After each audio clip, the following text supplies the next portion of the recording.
This episode is brought to you by members of the You Run Podcast Network. Dewey Pod Monster, Movies 4 Days, Pop Culture Reflections, Voices from the Mausoleum, You Gonna Eat That Crust, Video Tasties, The Ghoulish Gallery, The Girl and the Gay Podcast, The Horror Friendly Podcast, and The Aardvark and the Magic Moshi Do Red Dwarf. All available at yourunpodcast.com. Hi Mark, what's the difference between threesome porn and the Ghostbusters? I don't know. Well, in threesome porn, they don't wait till the final act before they cross the streams.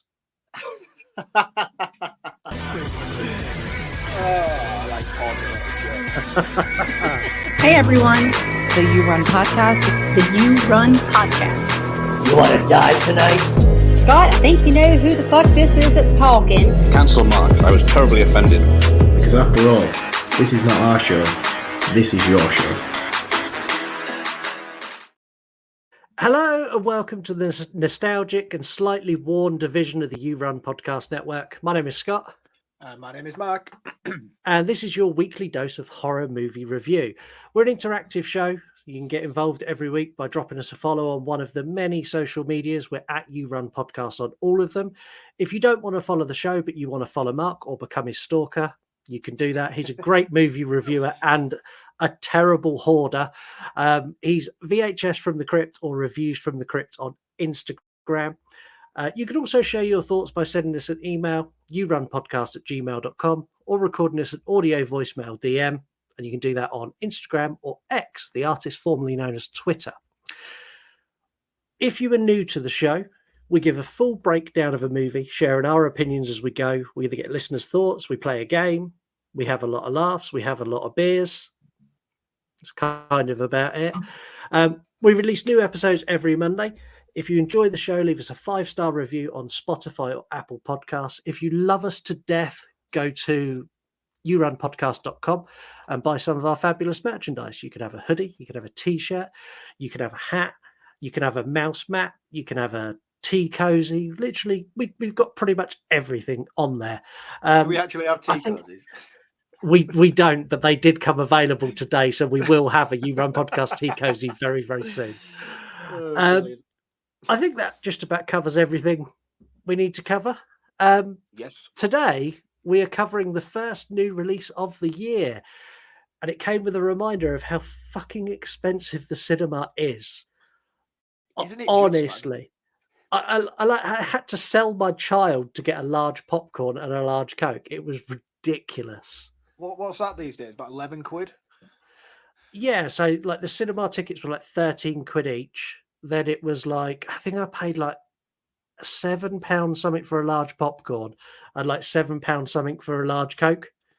So it's just as much as my ticket. It's absolutely scandalous. Scandalous. I do like the cinema though. I like the cinema experience, but yeah, it is fucking extortionately expensive to go to the cinema.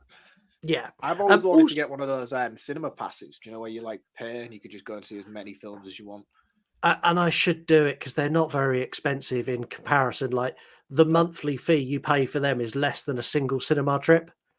Yeah, I don't know why. I don't know why I haven't done it. Also, if you were here expecting Deadstream, I'm really sorry. That's next week. We were unsure of when we would fit this new release in with when we could get to the cinema and everything else. So, hey, you got Ghostbusters today. Remember, if you're torn about buying something from our shop, this podcast is free. Anyway, so sorry, just a last little plug. I desperately need a new camera. Mine is breaking, so go buy some shit from the shop.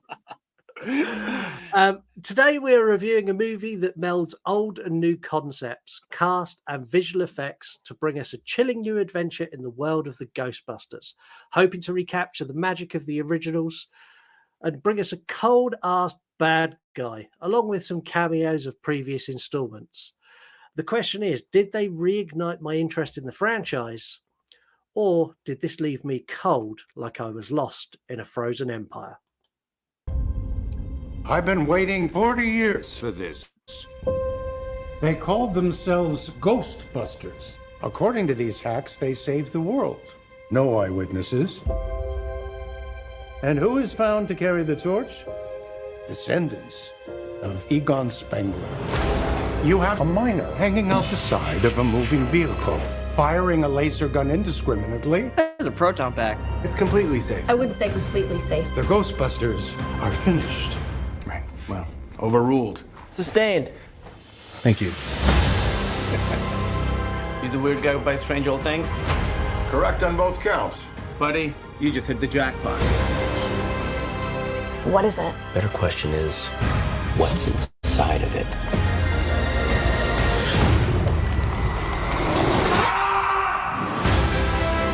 The parables tell of an unimaginable evil commanding an army of ghosts. With the power to kill by fear itself. Like, literally scared to death? We might be looking at a second ice age. We're gonna need all the help we can get. Let's get to work. Can I be of any help? Melnitz in uniform. Yes. If there's something strange, if there's something weird, what are people gonna call? Ghostbusters, what do you want? We're the Ghostbusters. Can I tell you something else? What? Buster makes me feel good. It makes me feel good.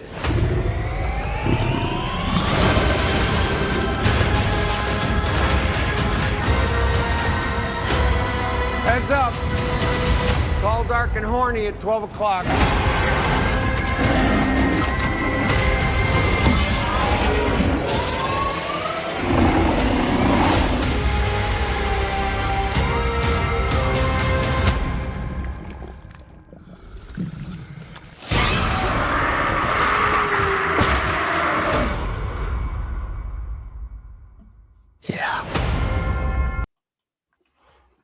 So there's the trailer. And having now watched the trailer, I could have saved the fortune I spent at the cinema because I've now seen the entire movie. Come on, man. Don't be cynical. Listeners score the movies here. They scored this a 2.5 out of 5. Letterboxd, as it was when I checked it this morning, is a 2.8 out of 5. Where did Gladys go with Ghostbusters? Oh, fuck's sake. She'll have probably trashed this. Oh, I don't know, actually. Yeah, because she's AI, so she'll just go with the rest of the sheep. So I'm imagining she'll probably be around a 2, 3. She scored this a 4 out of 5. Gladys is a Ghostbuster fan. I don't want to applaud her for that either. We are a spoiler-heavy show, and we do give everything away: plot, narrative, end credit scenes, like everything.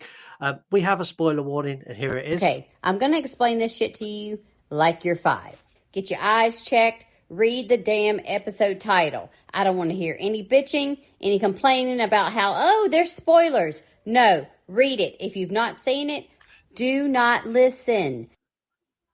Thanks, Heather. I'm going to kick this off by saying I am a huge Ghostbusters fan. The first 2 are magic. They are lightning in a bottle. Afterlife was a nostalgic joyride for me. And even 2016, there's something in that movie that I like. So when I saw that, I'll talk about it later. But when I saw the negative reviews for this, like the day it was released, it got absolutely torn apart. I did not bat an eyelid because I love Ghostbusters so unconditionally that there is nothing that can put me off. And I took my youngest boy, who's 8, to go and watch this with me. And a little bit later, we're going to get his thoughts as well. He wouldn't speak, but I've got cliff notes of the hour-long ramble he gave me of his thoughts of this movie.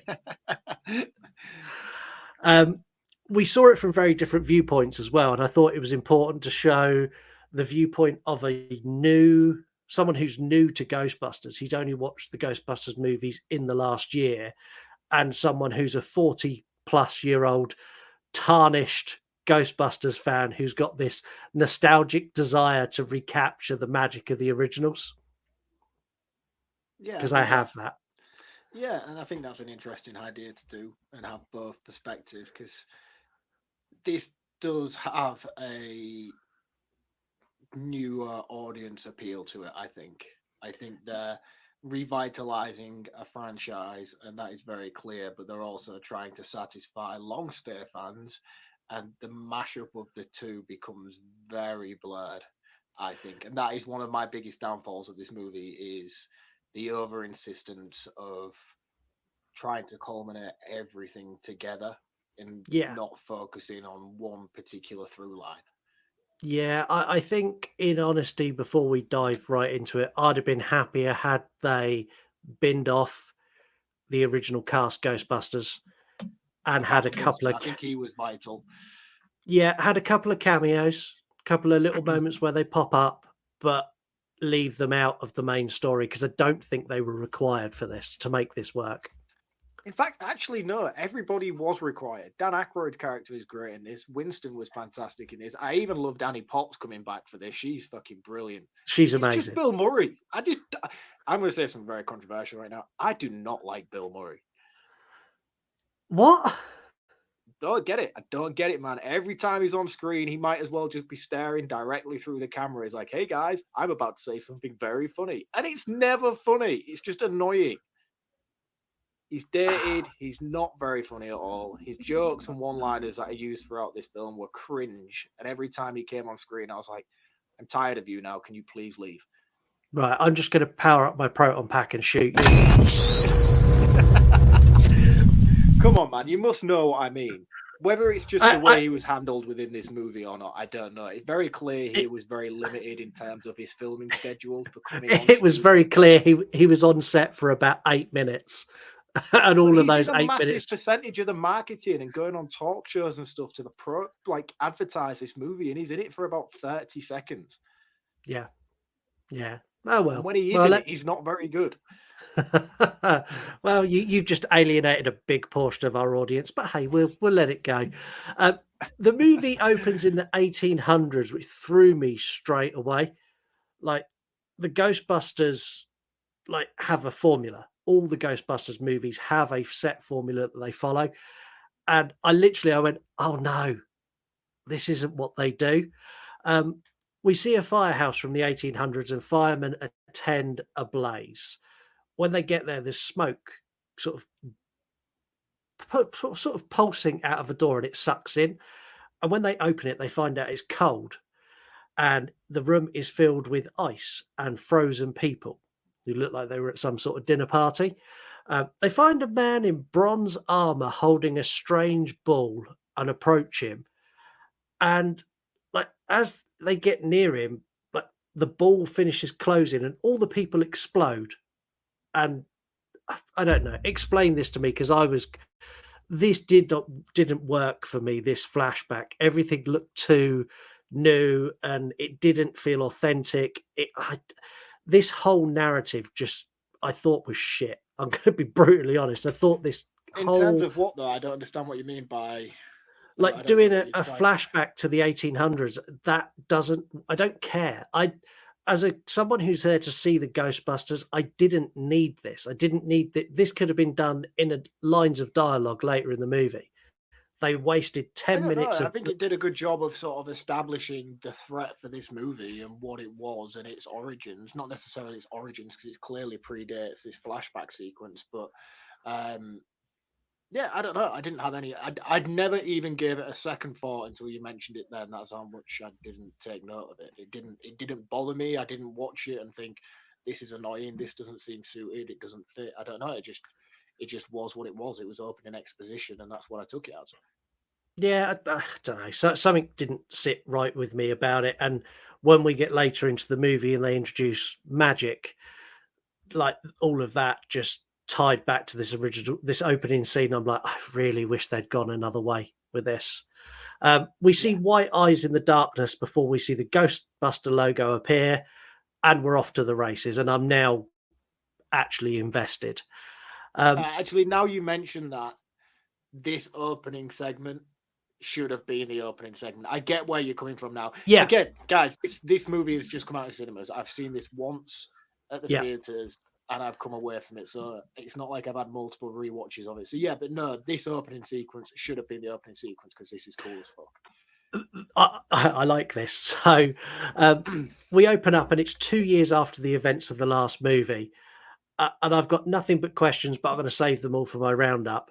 So we're in Ecto 1. We've got Gary who's driving. The mum's in the passenger seat next to him. Trevor's in the back and Phoebe's in the gunner's chair as they fly through the streets of New York chasing, what does she call it? It's Hell's Kitchen sewer dragon.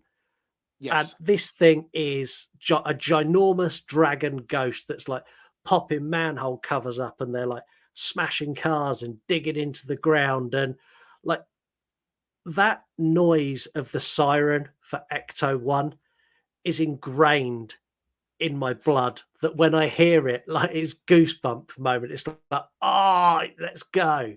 Yeah, it's really cool. It's really cool, and I love the New York setting as well. It's fantastic that we're back in New York.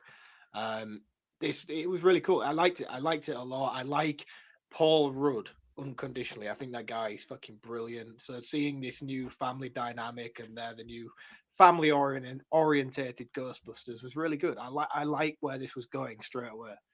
Yeah, and I like there's little dialogue going on that like Trevor's not allowed to drive because Trevor drives badly. Phoebe's not allowed to deploy the gunner's chair because that's dangerous. And then she deploys the gunner chair anyway and blasts the dragon. And then Trevor deploys the radio controlled car trap like they did in the last movie. And that doesn't suck it down because it's too high. And then they release a drone. That was so cool. Drone trap. I was like, that's so clever. That's amazing. Yeah. You pull down the goggles and she's controlling it. Really, really cool. Because it's about to escape, so they've got no option but to get higher because it's a flying ghost and pull out the drone trap. But they do a good job here of trying to set up what they kind of had continued on from Afterlife, which is Trevor's need to be treated as an adult, even though he's not quite adult yet. So his need for driving, something that plays in heavily throughout this movie, his want to be respected as a grown-up. Now he's 18. Phoebe's terrible, terrible dad jokes, which she cracks off straight away. I can't remember what the joke actually was that she said in the car. Something about proton light or something like that, but it was fucking brilliant. And the fact that because Paul Rudd's on the same level as her, he's the only one who chuckles at the joke. That's brilliant. I think I really like the character dynamics they've got going on with these new Ghostbusters. Yeah, I'm not going to lie. This I thought was brilliant. I love this opening. This should have been the opening. Like that first bit just made me go, and then I was like, this is great. Like, why didn't they start here? Because this is like, I'm fully invested. I've got loads of questions on why are they here? How are ghosts back again? What's going on? Like all those questions are like swirling, but they're great. I mean, this could have quite easily been resolved with an editing technique from later on when James Acaster's giving exposition about the orb.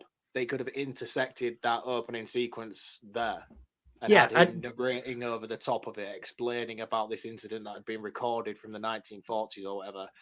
And that could have quite easily solved that whole opening sequence there and then. Because it still could have worked within the movie. Yeah, just not as the opening. Also, the orb reminded me of the Allspark cube from Transformers. I was like, where's Bumblebee? I don't know Transformers very well. Okay, well, some of our listeners will have got that. Oh, it's a horror podcast. Maybe not. Anyway, so after we get this, we're reunited with the less scary, less annoying Walter Peck. So this is the guy who in Ghostbusters 2 was the environmental officer who tried to shut them down, and he's now the mayor. He was not like in Ghostbusters 2. This guy was the biggest villain in the world, and I hated him. And in this, he just come across as like a decent mayor. Like you've been driving around the city, you've blown fucking great big holes in buildings. Like you're done. You're not doing any more. And then he's like, and how old are you? And it's like, oh, I'm 14. It's like, so you're paying a 14-year-old girl? She's like, oh no, they don't pay me. He's like, so we're adding child labor to your list of crimes. And like before in Ghostbusters 2, I hated him. But in this, I kind of like everything he said was a valid complaint. Yeah, it is. Everything he says does make logical sense from a standpoint of actual protocol and Yeah, following things by the book. Yeah, he's definitely right as an outsider's perspective that this is just fucking chaos. yeah. But we're Team Whereas in Ghostbusters, man. Yeah, but when he was in Ghostbusters 2, he was just trying to be a dick. He didn't necessarily have a massive problem with them. He was just an asshole. And in And this, didn't I like don't Bill Murray very much. exactly. And in this, I didn't find him as that asshole character. He just come across as a mayor who was trying to do the right thing for the city. Yeah. Wait, Yeah, I agree. I agree. Yeah, but I mean, I don't know. I don't really have that sense of attachment. I've got to be honest right now. I love the original Ghostbusters movies, but I'm a big fan of Ghostbusters 2 more than Ghostbusters 1. yeah, me And it's too. been a long time since I've seen a lot of those films. I've watched So them in all in the terms last of month as Jack's discovered them. So we done oh, that's cool. Ghostbusters 1, Ghostbusters 2, Ghostbusters Afterlife, Ghostbusters 2016. We watched, I don't know, 4 hours before we went and saw Frozen Empire.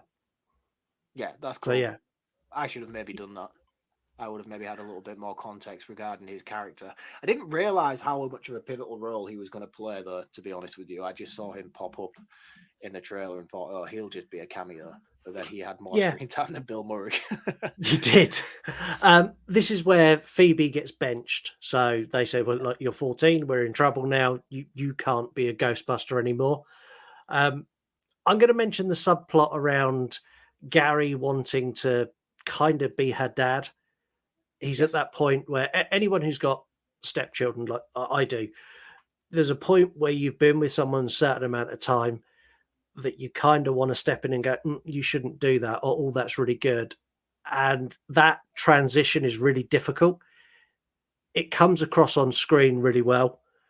Like I was going to how say, I he, don't have no reference to be able to refer to, but I did think that translated really well. The relationship between him and Phoebe and Phoebe's mum and how she was on the side of, look, you can step up, I'm giving you permission to. And then when yeah, he does later on in the movie and he's like, yeah, it fucking sucks, doesn't it? Because he's not a dad, he doesn't have kids of his own. This is a first time gig for him. So I feel like that was really well done and it felt very authentic throughout this film. yeah, I thought it was really well done, and I genuinely identified with that because I've been in that situation where, like, when me and Lisa were first together and our kid was being like an asshole, I'm like, I want to say something, but I shouldn't because it's not my place. And then there's like Yeah. that conversation where he's like, no. If he's being an asshole, tell him he's being an asshole. Step in. Like you're Yeah. here for the long haul. This is now part of your job. Yeah. And yeah, it come across really, really, really, really, really good. Putting the ghost in the containment unit made me chuckle. Like they put the ghost in and then they're struggling to close it so the red light goes to green. And instantly I knew it's because it was full. I thought it was really obvious. And then later that we have a scene where they explain that it was full. And I'm like, we didn't need that because I got it. I got it that it was full. I knew it wasn't broken. Yeah, and the thing is as well, there and then in that moment, Paul Rudd's character even says, has this thing ever even been emptied? Before they get to the point where they actually do say, there's like, oh, how often is this thing emptied? Just in a throwaway comment. Yeah. Before they give us a mass exposition. But again, that leads to the thing is that I've really found with this movie is that it's a very paint by numbers and a very conveniently painted by numbers. We need to show you this because this is going to lead to this and this is going to lead to this, but it doesn't do it in a way where it's like clever. You logically connect the things together. One thing that's really interesting at the moment is I'm currently watching Stranger Things. I've done that thing where I didn't intend on watching Stranger Things again. I just wanted something to put on in the background. I was like, Stranger Things. I've seen it like a million times, so it's great background noise. No, as soon as you put episode 1 on, that's it. You're fucking in for like the next 12 days. Just constant Stranger Things. And one thing that I found with this movie that I'm going to make parallels to is the fact that everything tries to be Stranger Things right now with the young cast and everything like that. This movie tries to be Stranger Things where they have characters going off in their own different directions and having their own little subplots and then tying them all in together. Yeah. Nothing does that better than Stranger Things and how everything incidentally just comes together eventually, accidentally. with the subplots of Nancy and then Will and the kids and Eleven going off on her own thing, and then you've got Hopper and Joyce, and they all just accidentally stumble into each other. They tried to do that with Frozen Empire by having all these different subplots, but when it comes together, it just felt so forced for me. Yeah. And they try and establish that quite early on by just blatantly writing things out for you on screen. And they do a lot of things where one character discovers something. It revolves a lot around Lucky and James Acaster, and and they find the orb and the bronze room and things like that. Yeah, It's yeah. like, well, Dan Aykroyd's already figured this out 10 minutes ago because we've just watched him do it. So now you're telling us the exact same thing we've just watched, but just in a different location with different characters. But Stranger Things, they just do it once with one set of characters, and by the time we meet the next group of characters, we know that they know it, but we don't need to see them know it themselves again. And that's one thing that really annoyed me about this movie, is how they have the right stuff in place, but then they just make it so obvious for people. And I don't know whether that's because they're trying to aim it at a younger audience, and in doing so, they do have to spell a lot of it out. But for me, watching it, I was just like, I know this already. I've just seen it happen 5 minutes ago. Yeah, that was my takeaway from it, is that this is aimed at a younger demographic. This is not necessarily for older fans or loyal fans. This is to bring in a new wave of fans. And I get why they done what they did. Or to do exactly what you did, which was a fan of the originals, and you got to take your younger son to go and watch it for his generation. So it was to try and appease both. Yeah. But again, we get my two favorite characters in this movie now as we head over to Ray's shop, and Podcast is there. Ray has a YouTube channel now where he has people bring in haunted items, and then he sees if they're haunted, and if they're not haunted, Podcast destroys them with a giant hammer. This made me laugh so much, especially the little old lady in her watch.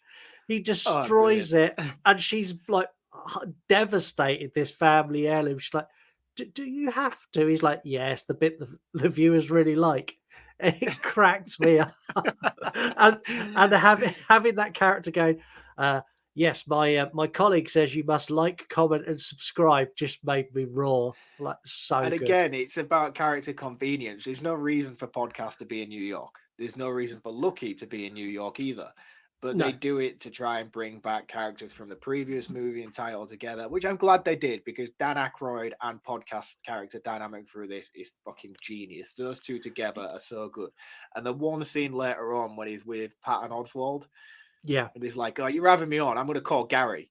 He's like, Gary's already dead. And Phoebe's like, no, he's not. And you just look at Dan Aykroyd, and he's just like so proud of Podcast for what he's just done.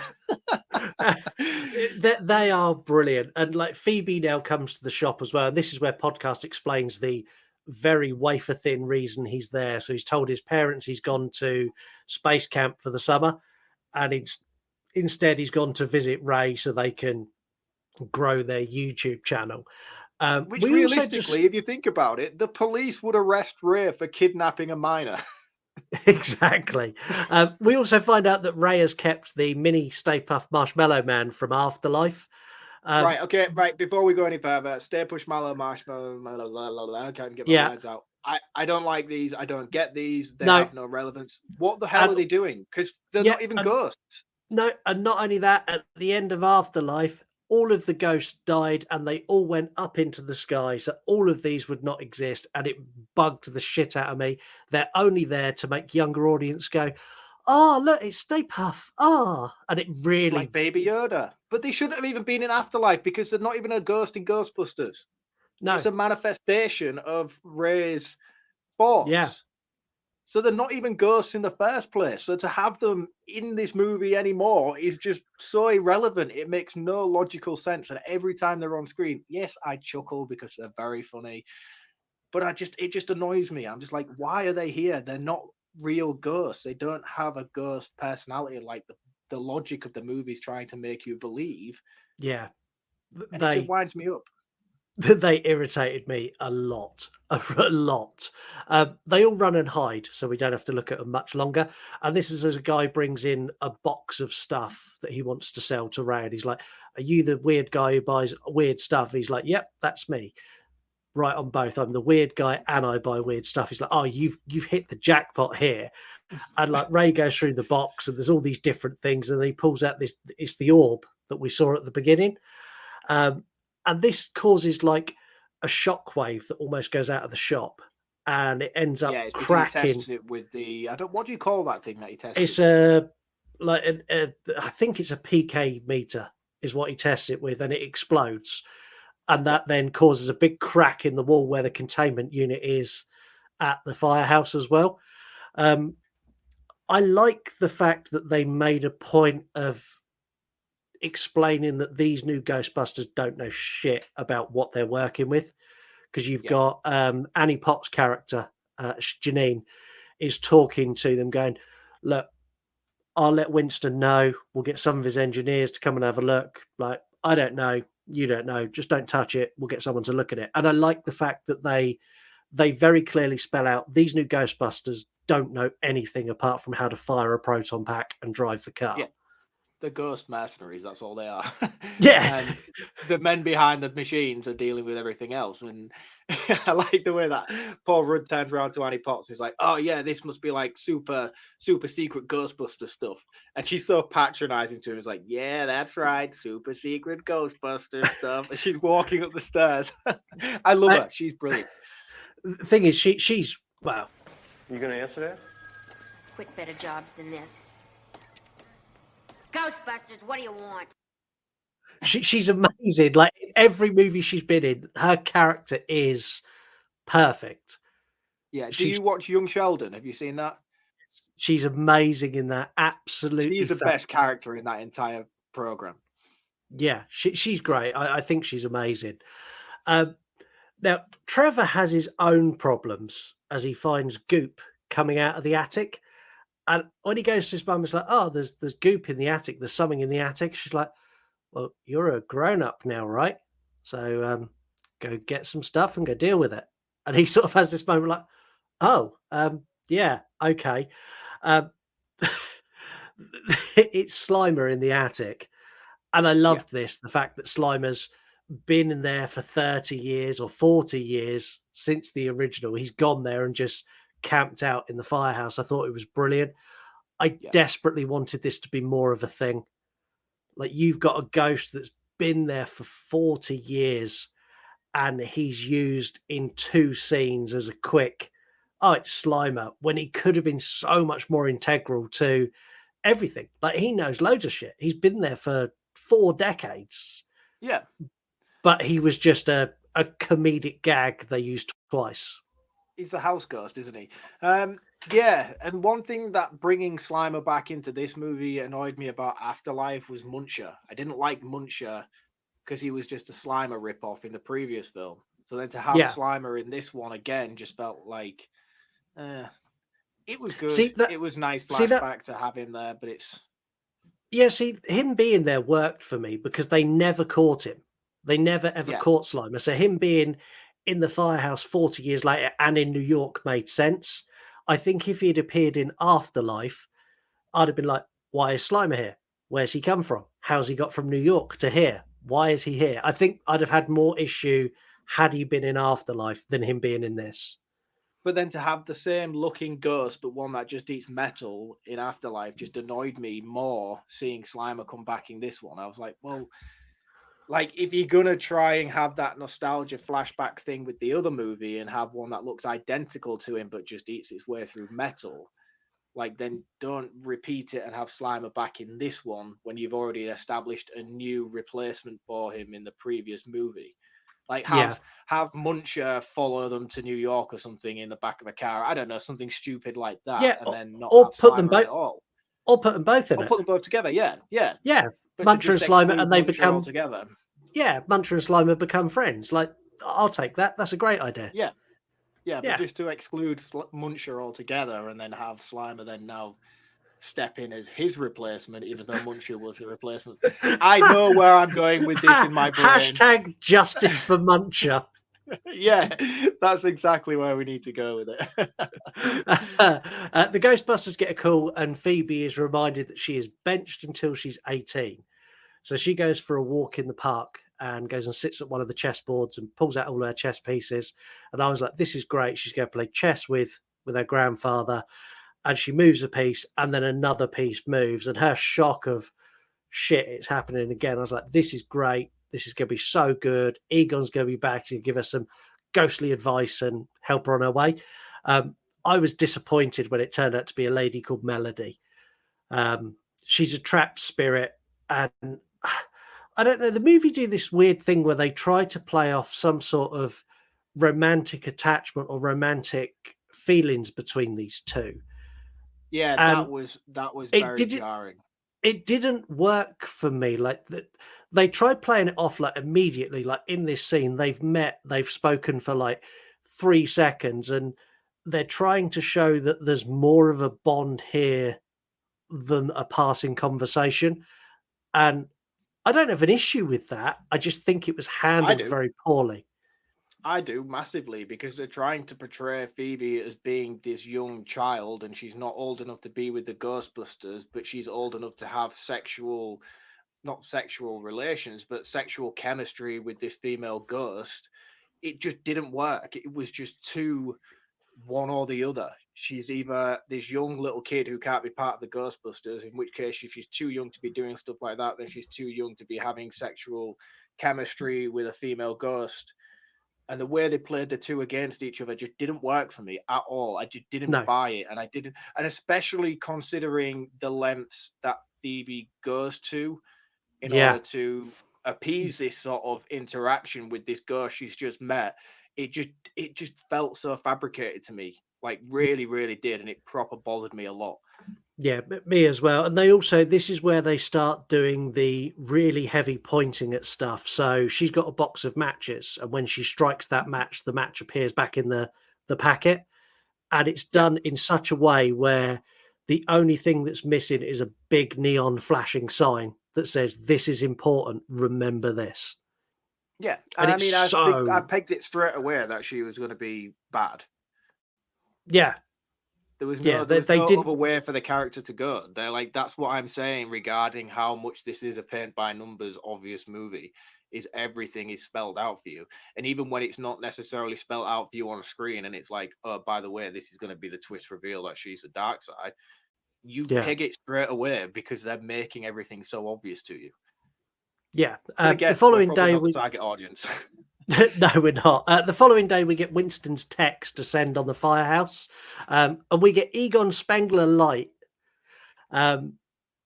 This guy is grumpy. He's very short, the same as Egon was in the earlier movies. There's some things in facts I'll tell you of why that character is, how they are, and where they've come from. We have a meeting with Winston, and it's really overblown scene where they got the plans out, and he's explaining that the containment unit is full. I was like, fuck, I knew this like 20 minutes ago. I don't need to be told it again. Now we get something I've always wanted in Ghostbusters, an expansion on the Ghostbusters lore. Like, this is amazing. Winston takes them to the research facility where the girl Lucky from Afterlife is doing work experience, which is very convenient.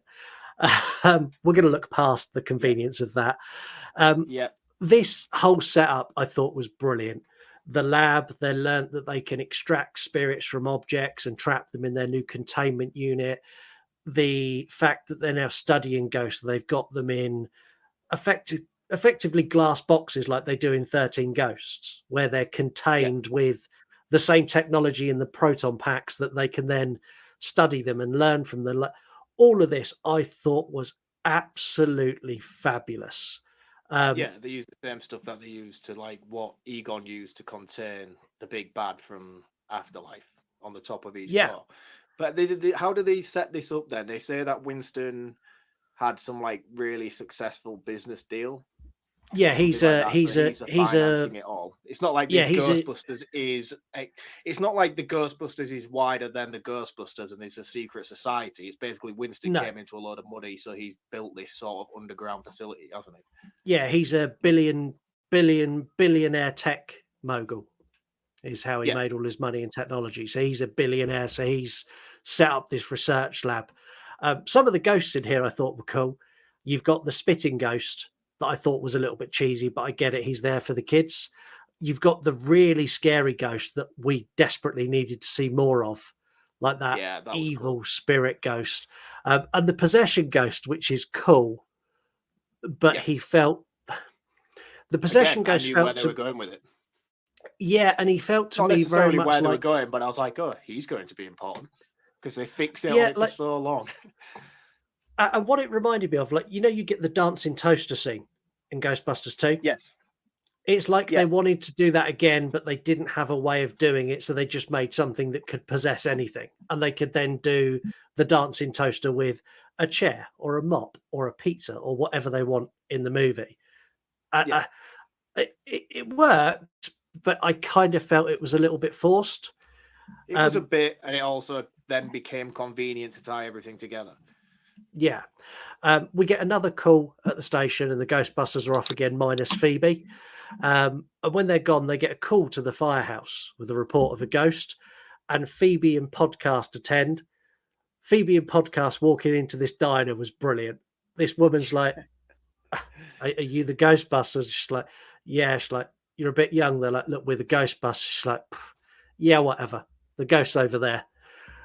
And it's Melody sat in one of the booths. Yes. Again, like Phoebe not being able to fire because she spoke to this ghost for like 8 seconds earlier annoyed me. Another thing that annoyed me about this scene as well is Phoebe hesitates to shoot her with the proton pack, shoots through the window, Melody disappears, rah, rah, rah. But as they're panning out of the diner's called Melody's Diner. Yeah. Am I right in thinking that we never find out what happened to Melody? No, never how comes her back. Family died. No, It's never so explain strange it. because they do all this setup with her burning alive in a fire, and they have a real cool interaction about talking about, oh, I was lucky enough to die before my face melted. That's why I still look so good, kind of thing, which was cool. I like that. And then again, they do this where they pan out and it's called Melody's Diner. So it's obviously her parents' diner. They named it after her. But then they never give us any further development on what happened to her parents and how she died in the fire. And it was just like, what is the point of all of this? Yeah, there's lots of it almost felt like it needed someone to go over it again and tie some of this shit together because there's so much going on, but none of it really. There's not enough substance to any of it. It's like they had loads of good ideas, but didn't know how to execute them all, so they just slung them all in and hoped something stuck. Yeah, and I mean, to be honest with you, you could explain the plot of this movie to somebody and then show them this first couple of like half an hour segments, and you could be like, oh, that's Melody, she's on fire. Oh, the final villain's ice. Oh, well, she's going to be important later. And it was like, come on, guys, try and be a little bit more subtle with what you're doing here. Yeah, while this is all going on, so why this is happening in the diner, back at the lab, you've got Egon Light and Lucky are put the orb in the machine to extract the spirits from it, and it doesn't work, and it causes a power cut.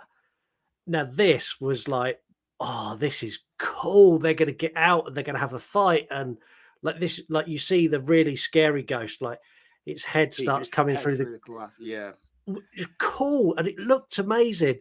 But then the power come back on. I was like, oh fuck! Like such a wasted opportunity. Egon Light puts his hand on the ball to take it out of the unit, and it freezes his hand up, which doesn't come you keep back. calling it Egon Light, which I get, but James Acaster is fantastic in this movie. I really liked his character. Were you on board with him or? 100%, and I'll explain why I was on board with because him. you kept calling him Egon Light as if it was like an insult. I was like, do you not like this guy? Oh no, I like him, but he is Egon Light, and he's meant to be Egon Light. Like that. That is exactly why he's here. But yeah, no, I like him. I think he's a great character. But his hand getting frozen, never touched on again.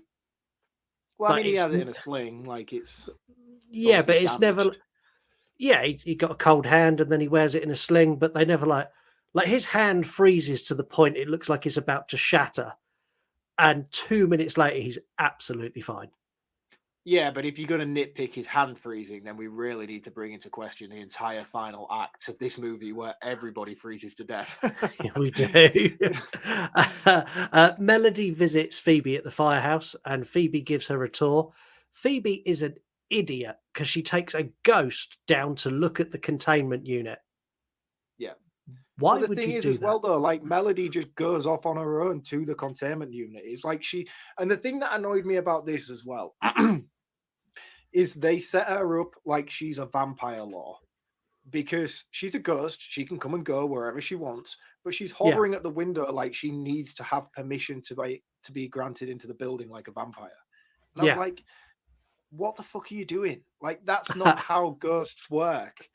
So then as soon as she gives her permission to come in, she's really not that interested in what Phoebe's got to tell her. She just sinks through the floor and goes straight to the containment unit. Like, she knows where everything is. Why did she need to be invited in? Well, she didn't. And then she leaves when Phoebe's mum comes to the top of the stairs and we see her going down the road. Now she's going down the road, it freezes behind her. And you hear her, like, there's a rumbly noise. And she's like, does it have to be her? And she's like, okay, then I'll do it. It's like, and again, like, I'd already clocked that you and me both had clocked this in the first scene. Yeah. But again, it's this, now we need to explain it. Like, this, it wasn't needed. Like, don't tell us. Just let her turn and let us go, shit, she was a baddie. Like, I don't know.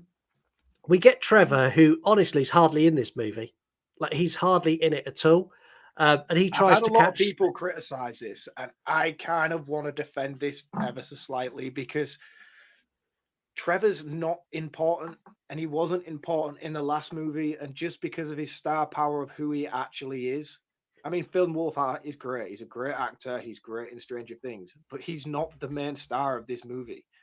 Like, he's a side character, and he gets enough screen time as it is for a side character. So, like, when everyone's like, oh, yeah, he's never even on screen, it's like, because it's not his movie. He's not the main character of this new Ghostbusters franchise. He's just a bit player in it. Yeah, I get it, but he is. I think he's underutilized. I think they should have used him a little bit more than they did. Funnily enough, though, the way he tries to catch Slimer will also catch you as Scott if you follow these steps. Laying out a line of Cheetos to draw Slimer out, and then tries to trap him and gets slimed again. Like, this scene again, like Slimer, I love the interaction with Trevor and Slimer because it's very reminiscent of Peter Venkman's character with Slimer. It's like Peter Venkman always thinks he's got one up on him. Trevor always thinks he's got one up on him. And every single time it's the same result. Covered in slime, Slimer flies away. Brilliant. Yeah, it's great. It's great. I like it. We see that the ball can control ghosts while they're in the lab, so they take it up to one of the containment units that's got little marshmallow men, and they all sort of stick to the glass, go, oh, the ball. Again, like, it wasn't needed, and like the possession ghost escapes here as well now, and it kind of like pings off into the world, and it's like, oh, okay, that's important. It's a very sort of sigh movie. Lots of this I kind of went, oh, really? Oh, what? Oh, like, that's how it was. Like, that was my feeling. Like, every time they'd done something, I was like, oh, you could have done that so much better. Why didn't you do it this way? Yeah, no, I completely agree with you on that. It is, as I said, it's a paint by numbers. There's no denying that. It's very predictable. Yeah. We get Trevor, Melody, no, not Melody, Trevor, Lucky, and Mini Egon go off to visit the guy who sold the ball to Ray. This guy's called Nazreem, and he shows him his grandmother's room that has the same armor that we saw in the very opening scene of the movie. There's loads of jokes about this being a sex dungeon, and none of them landed. Oh, really? Man, I thought it was hilarious. Yeah, I really liked Nazreem in this up until the end. I thought he was really. He was just considering like he's a big thing now as well. He's like a massive star. He was in the Eternals. He's all buff and he's a Marvel star. He was like a little bit of a bit player as well. But when he was in it, I thought he was hilarious. The stuff that he was doing, like it continues on throughout. So the first time he walks in to sell the stuff to Dan Aykroyd, and he's like, "Oh yeah, you're in for a big win here," and then he's trying to sell all this stuff for real cheap. And then when they come into the flat, and he's like looking at pictures, like, "Oh, I can't sell that. It's a treasured possession." 50 quid. Yes. Yeah, And see, like all of that. just that little one-liners of them, which really tickling me all the way yeah, through. that made me laugh. All of that. But when they get into the bronze room and Lucky starts making jokes that it's like a sex dungeon, I was like, what? Like that doesn't. Yeah, I Like laughed. yeah, but I was there with an 8-year-old who's like, "What's a sex dungeon?" I'm like, don't Okay, worry I can about imagine it. that pulled you out a little bit. Just a little bit. And it Yeah. goes like they do it once, and Jack asked me, I was like, don't worry about it. And then they do it again. He's like, what's a sex dungeon? Like he's now invested. He needs to know what it is. it was not fun. They then do the thing with the meter again, and they realize that he's sort of charged with spiritual energy, and they take him back to Ghostbusters HQ, where he's interrogated by Peter Venkman. For some reason, he can control fire. So when he gets angry, the fire leans towards him, and like of the Bunsen burner. We'll talk about it later when it's explained. But like this bit, I was like, "Oh, he is the fire master." Ray's shot podcasters caught sounds that the ball was making, and he's like, I wonder what they're saying. And Ray's like, oh, it's an ancient language. I don't know. And Phoebe's like, oh, anyone who does know. And he's like, you're bench. And she's like, well, you're retired. He's like, yeah, okay, I know a guy. Like this, I thought these three, their interact. Like I'd have taken a Ghostbusters movie following podcast Ray and Phoebe. Yeah. Just doing their like own I said, thing. That's what I mean. I thought Ray was perfect, and I like Winston, his relevance to this, and the fact that he's very minor in it. Peter Venkman, I didn't mind him in this interrogation scene. Like this would have been enough for me for a cameo for Bill Murray. That would have been enough. He didn't need to show up at the end, in my opinion. No, I don't think he did either. So yeah, I lost my train of thought of where I was actually going with this and just got sidetracked by Bill Murray again. So yeah, continue. They head to the library, and yes, of course, it's the one from the first movie. We get the Ghostbusters bike. Thoughts on the Ghostbusters bike? I have thoughts on the Ghostbusters bike, but I have thoughts on a lot of the stuff that are introduced in this movie, and it is basically just to sell merch. The Ghostbusters bike is to sell merch. The new proton pack is to sell merch. The new suits that they all wear with the winter suits, it's to sell merch. And he didn't try and hide it at all. No, it really didn't. When they get to the library, they have the audio translated. I can never remember this guy who lives in the basement. Can't remember his name. Pax. Oh, he's fucking hilarious. He's a guy who narrates the Goldbergs. He's in loads of Brooklyn Nine-Nine episodes. Yeah. I don't know why I want to say Bill Paxton, but it's not. No, and I find him really entertaining. Like this whole scene where he's explaining that this orb contains a ghost, and back in the 1800s there was a group of people called fire masters, and they were effectively the 1800s equivalent of the Ghostbusters, and they trapped evil spirits in orbs. Like all of this I thought was really, really cool. He also explains that this monster that's contained within it is called Garaka, and it can kill by fear itself. And I'm going to say it now, it doesn't kill by fear itself, it kills by freezing you. This is fucking Elsa with a bad temper. Yeah. The Ghostbusters, the what's the one in the first Ghostbusters? The final thing? Zool. That kills by fear itself. That is its whole entire motive. So, like, this line that they used here does not sum up the final baddie in this film at all. No, the final baddie in this is just someone singing "Let It Go" with horns. That's the only difference between him and his horns. Yeah, and the whole objective of it is to unleash hell upon Earth. Is to open the portal to hell and release all the ghosts and have control and reign. It's not to fear itself. That's not it at all. It's a completely stupid line. And again, I don't think that. What's the guy who wrote this? Ivan Reitman's son. Ivan Reitman. Yeah. Is it Ivan? He's the one who. No, Ivan was involved before, because Ivan's the one who died just before. Yeah. So what's his son Afterlife. who's written and directed these? Yeah, I can't think of his name. Someone Reitman. Yeah, but he's not a good writer, and he's just riding the tailcoats of his dad's legacy. And as horrible as that sounds to say, like he's not a very good writer. Like he's just taking his dad's legacy and he's building a career off it. And fair play to him for doing so. And he has brought in a writer with him to help on this movie, but I don't think he's done him any favors. No, and the thing is, if you look at the writers for the original Ghostbusters and Ghostbusters 2, it's Ivan Reitman and Egon Spengler and and Dan Aykroyd. Those three wrote it together. Like those are the writers you need. But hey, he also plays the chant from the Historical Society, who we find out are the ones who brought this monster back in the first place. And this is where the possession ghost steals it, jumps into a bin bag. How did the possession ghost get here? I couldn't remember how he got here. It come in the bike. It got in the back of the bike and then come here and then somehow made its way in. I think it might have been in someone's bag when they go in. But it steals this thing, jumps into a bin bag, ties the knots up of the bin bag and bounces through the library. I thought that was all right. Yeah, I thought this was all right. And when I get to facts, it was done practically as well, not with CGI. It bounces all the way outside. They chase him. Ray has a moment where he meets back up with the shh ghost from the original Ghostbusters, which was a nice nod. We get exactly the same shh, followed by the big scare. I think as well, I appreciated this because with a lot of these couple of movies that they're doing recently, they try and fixate too long on these nostalgia bumps. But this was so brief and over within a matter of seconds that it was cool to see it and it didn't overstay its welcome.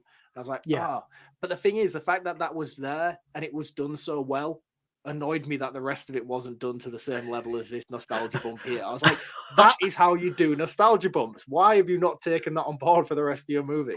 I know, it's painful. When they get outside, the bin bag is set up on one of the lion statues. And they go towards it, and then the possession ghost jumps into the lion, and the lion comes to life and sort of jumps down. It's gonna eat Ray, and Ray shouting, "Oh, there's a button on the bike!" And they hit all the buttons, and then a blaster comes out, and they destroy it and cause a massive explosion of rubble as the police arrive. This also destroys the thing as well, doesn't it? It destroys the recording of the chant, which is what the possession ghost wanted to happen. He wanted it gone.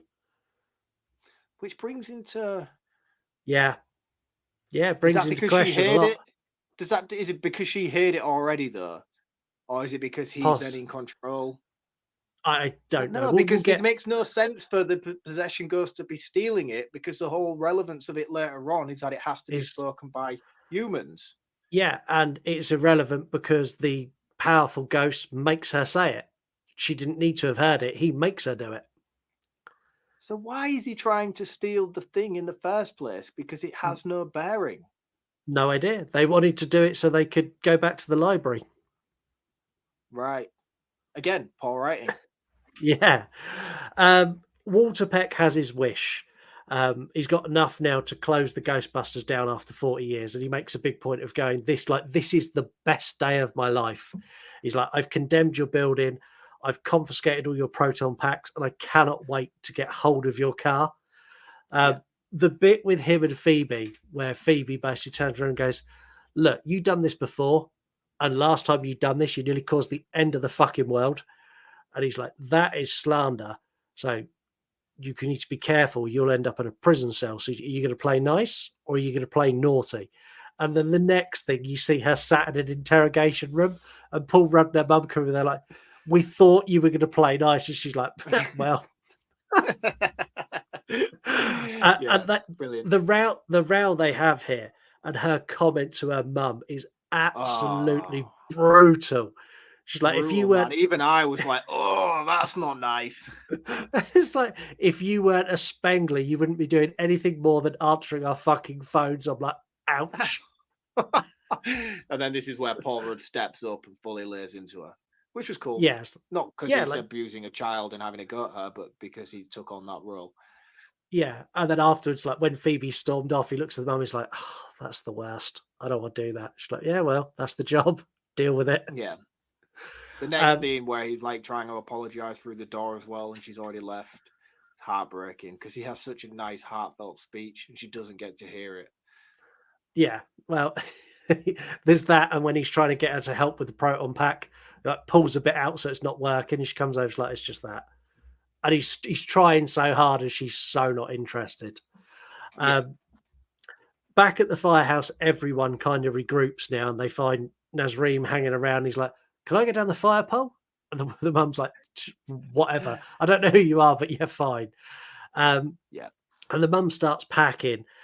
And I'm going to say it now. This is the worst bit of nostalgia. Don't do it, man. Pulling. Don't do it, man. This is excellent. I laughed my ass off at this.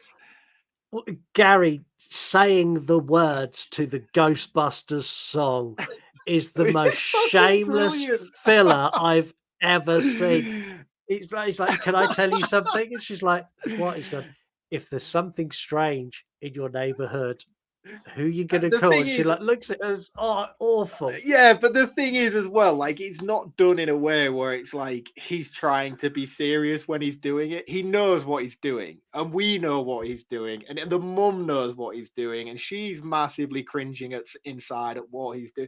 I thought it was hilarious. Busting makes me feel good. It was so funny. I laughed so much, man. I'd seen it in the trailer already. I'd already seen it in the trailer, and I still thought it was excellent. I'm laughing more about it now, but in the cinema, I just went, "Oh, why? Why?" I thought it was brilliant, man. Ray sitting down with podcaster Nazreem to explain that he is now the fire master, and basically he needs to he come in and you sold your birthright. You are the fire master. You need to protect us. And then Nazreem becomes a firebender from The Last Airbender and can move fire with his mind. What on earth possessed the writers to go this way? Magic has never been a part of the Ghostbusters universe. It's always been grounded in a scientific viewpoint looking at fighting ghosts. And now we've got... I mean, they tried to pass it off by saying that he's got some sort of possessed entity. Like he says numerous times, apparently I'm possessed. And it's his bloodline and all the rest of it. And I get it. This is like Indiana Jones Crystal Skull kind of shit that we're dealing with here. They just wanted to have an Avenger. It's an Avenger. That's...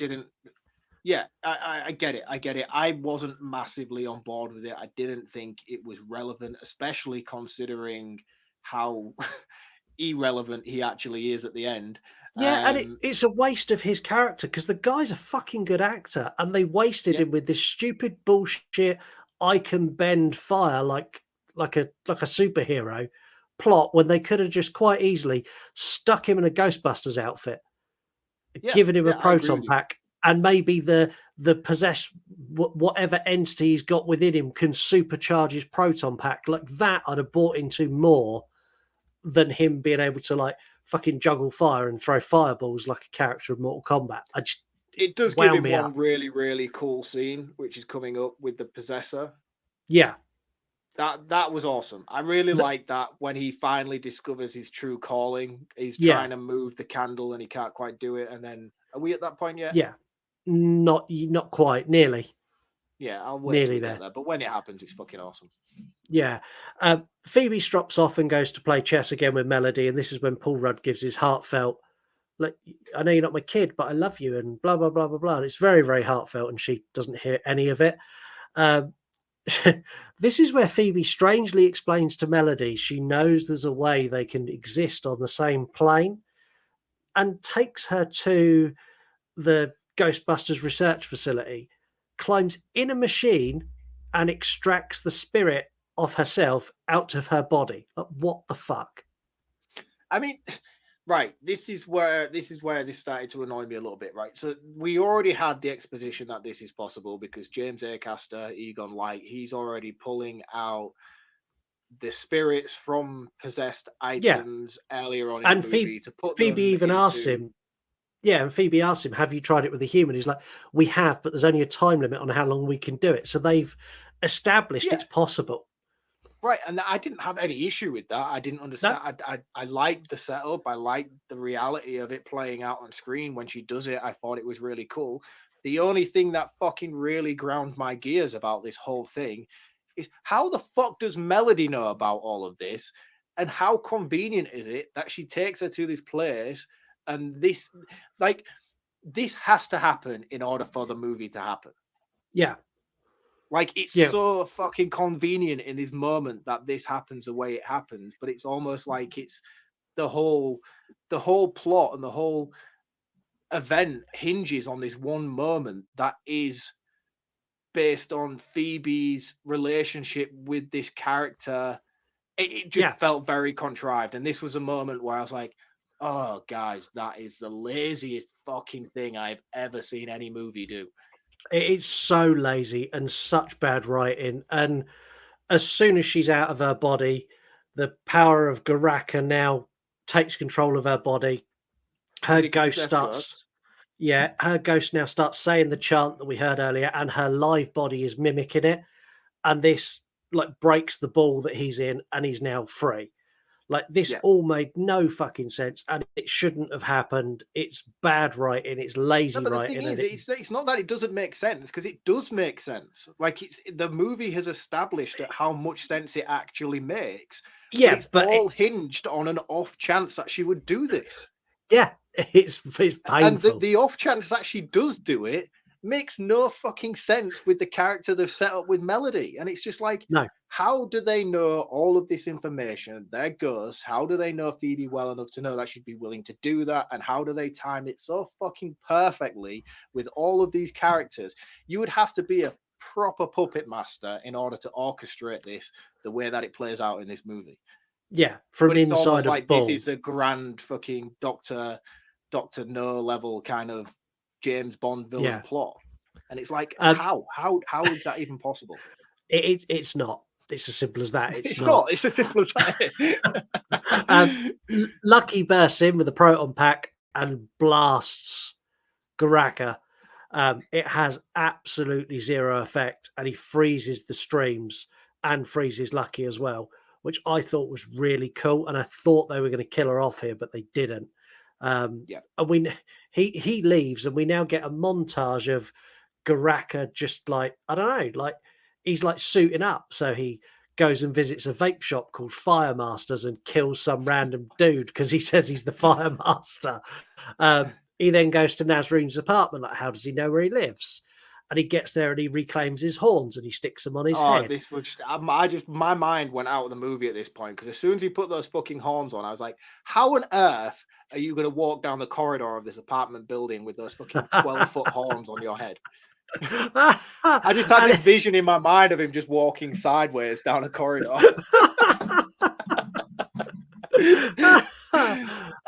And it's established earlier that the horns were his source of his power. So now he's all powerful, and everything across the city freezes. And we basically get the teaser trailer play out where all the icicles are hitting the beach and everything is frozen solid. And the Ghostbusters go back to the firehouse to gear up. And they're supplied by Winston.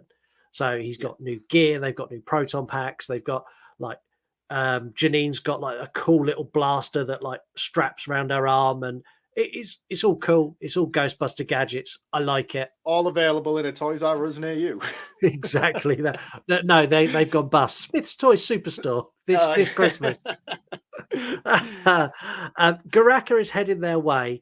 And he's coming directly for them because he's coming to free the ghost, because he wants a ghost army to take over the world. And they've got a box with all of them.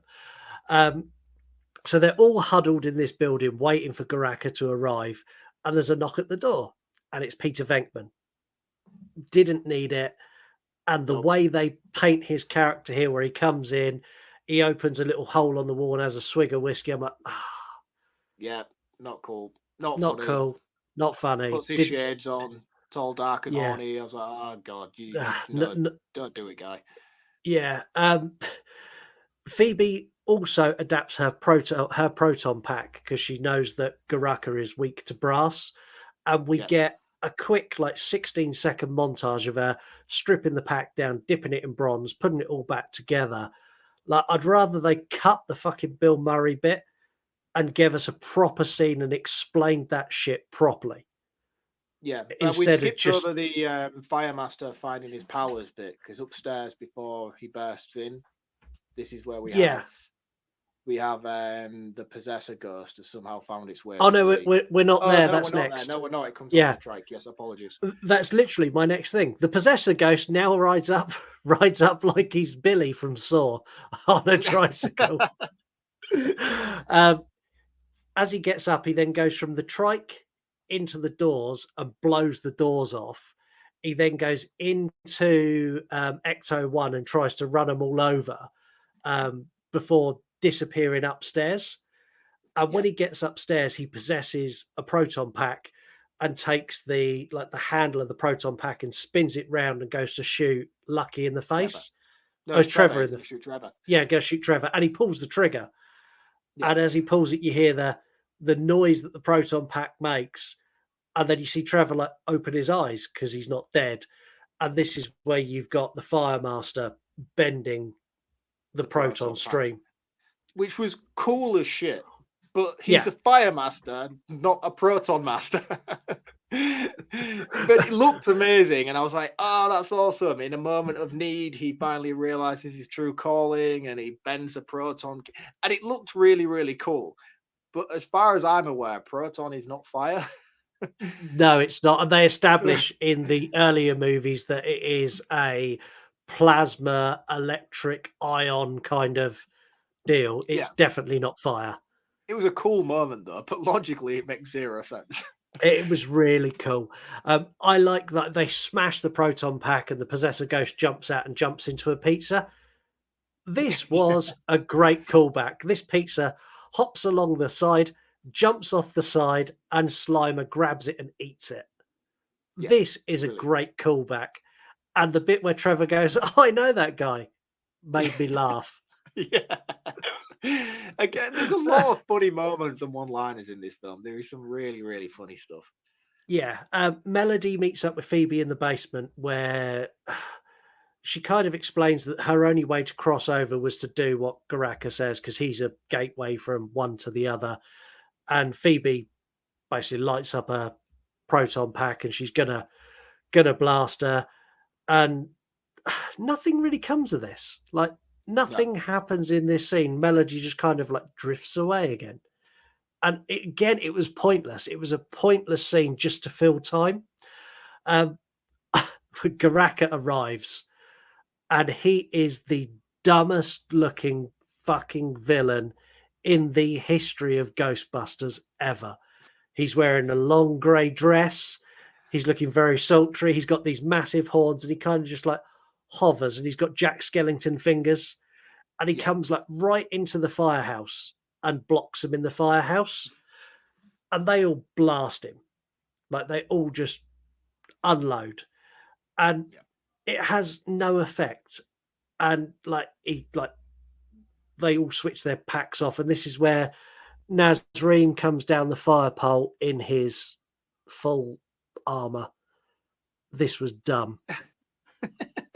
I laughed though, man. I laughed when he was slowly sliding down. His Nike Airs are causing friction. I was like, it was funny. It was funny. There's a lot of funny stuff, but yes, in the overall context of the moment, it was not relevant, and it didn't necessarily feel vital to have this stupid comedic breakaway, considering the closing act of this big final battle with this ghost, and then we spend 2 minutes watching him shimmy down a fire pole. I was like, oh, come on, then. And then he follows it with, "I'm not the Fire Master, but I'm going to give you this one warning: you must leave." And Garaka's like, "Who the fuck is this guy?" And then you see him try to light the lighter, and it doesn't light.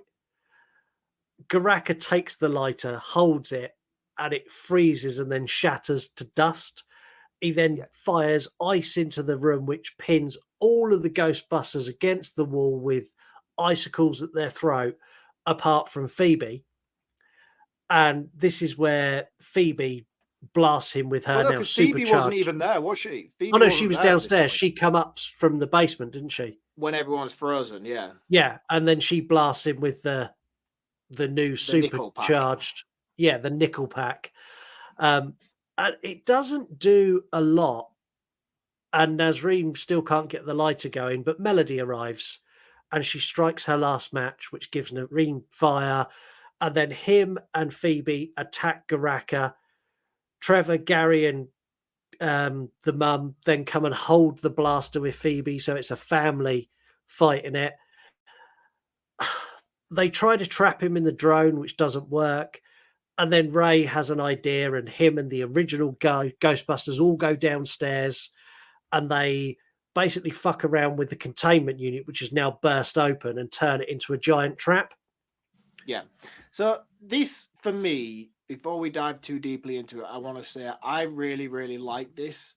On a certain level, I appreciated this. So you've got the new Ghostbusters upstairs dealing with it, and you've got the old Ghostbusters downstairs also doing their working part together in tangent, working together. Yeah. And it was like, this was like the passing of the torch moment for me that I really liked, where it's like, right, this is their final battle, and this is them stepping up to then become the new frontline Ghostbusters. So this was cool. I like this bit a lot. I'm not going to deny that the two contrasts work.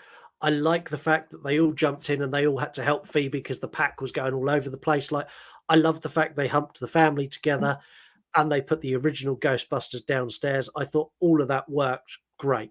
I no issues with that whatsoever. I'm not too keen on how they trapped the ghost by reversing the containment unit and it sucked him in and then all perfectly melted back together. Like, that kind of was a bit. It's almost as if, as he's going into it, his hand closes it himself. It's like, are you trying to trap yourself in here? Yeah, and we now get a scene where Melody crosses over because her unfinished business that was helping people that were born hundreds of years after she died. I don't understand how that's an unfinished business, but that's now done, and she drifted off into the atmosphere. Yeah, which was nice as well. This, although I don't agree with the whole relationship setup that these two have, they do have an earlier conversation where they're talking about Phoebe's explaining to her, and she's referring to her grandfather, Ivan, and how she's seen him pass over to the other side, and it was really beautiful, and he just fluttered off, basically like Spider-Man does in the Avengers when he gets snapped by Thanos. And then they have that moment at the end, and then Melody's like, "Oh, it is like you said it was." I thought that was really cool. But again, had they done a better job establishing their relationship with purpose earlier on in the movie, this moment would have been a little bit more impactful, I think. Yeah, had they built this right, this would have been a tear-jerking moment. Had they built this relationship properly, you'd have been, as an audience member, genuinely upset that these two are parting ways and she couldn't hang around. The same feeling you got from Afterlife when Egon floated away and all the other Ghostbusters sat there and watched him go. Like, that was heart-wrenching. And in this, they just missed the mark for that. I didn't like Melody at all from the start of this film right through to the end. No. So, like, to have this moment here, it doesn't hold the impact that it's intended to, in my opinion. Yeah, I agree. Closing scene is the mayor being tricked in front of reporters to basically endorse the Ghostbusters. He comes out like, "This is all you're doing." And like, it's Ray. No, it's Winston's like, "Yes, it is. And we stopped the ghost. And isn't that a good thing for the city?" And there's fucking reporters everywhere. He's like, "Yeah." He's like, "So you're fully on board with opening the Ghostbusters and giving us full reign to do what we want because that's what the city needs." He's like, yeah, I guess so." And why this is going on, you see Slimer burst out of the fire station and the Hell's Kitchen dragon burst after him. And they all jump in the car. And this is a really sweet bit where Phoebe calls Gary Dad. I was like, well done. And then the mum gives Trevor the keys, so she's respecting him as an adult, which ties up that story arc. So he gets to drive now. It's full circle back to the beginning. I'd say this is probably the only bit of coherent writing they've done was the start and the end. Everything in between's a mess. And they drive off, burst off into the city. The Ghostbusters music hits. and that's the end of the movie until we get the mid-credit scene with the mini Marshmallow Men stealing a Stay Puft Marshmallow truck for no reason whatsoever. I know, and I was just like, what are you guys now? Are you like Chucky? Can you possess other Stay Puft marshmallows? Can you create more of you?